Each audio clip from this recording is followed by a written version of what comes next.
ప్రపంచ జనాభాలోని 16% మంది ఏదో రకంగా ఎదుర్కొంటున్న సమస్య మలబద్ధకం. జీర్ణ వ్యవస్థలో ఏర్పడే ఈ ఇబ్బంది తీవ్రమైతే మొలలు వంటి సమస్యతో నరకం చూపిస్తుంది. అది అక్కడితో ఆగట్లేదు, హృద్రోగానికి దారి తీస్తోందని హెచ్చరిస్తోంది ఈ అధ్యయనం. నిప్పుకి గాలి తోడైనట్టు ఇది రక్తపోటుతో జతై గుండెపోటుకి కారణమవుతోందట. ఆస్ట్రేలియాలోని మానాష్ విశ్వవిద్యాలయం 40 నుంచి 69 ఏళ్ల వయసు మధ్యనున్న సుమారు 4 లక్షల మందిపైన ఈ అధ్యయనం నిర్వహించింది.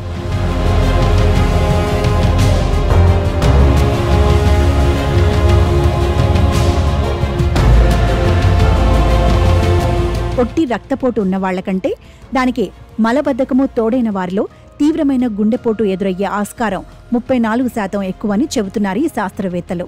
మధుమేహం, పొగ తాగడం వంటివి లేకున్నా సరే ఇది హృద్రోగానికి కారణమవుతోందట. మల విసర్జన సమయంలో ఎక్కువగా ముక్కడం మెదడు నుంచి శరీరానికి రక్తాన్ని తీసుకెళ్లే వేగస్ నరాన్ని దెబ్బతీస్తోంది. అది రక్తపోటుని పెంచుతోంది. కొందరు వ్యక్తుల్లోనైతే ఆ సమయంలో బీపీ 208/88కి చేరుతోంది అని వివరిస్తున్నారు ఆస్ట్రేలియన్ శాస్త్రవేత్తలు. ఒక్కోసారి ఇది డెఫకేషన్ సైన్కూప్ అనే అపస్మారక స్థితిలోకి లోను చేస్తుందట.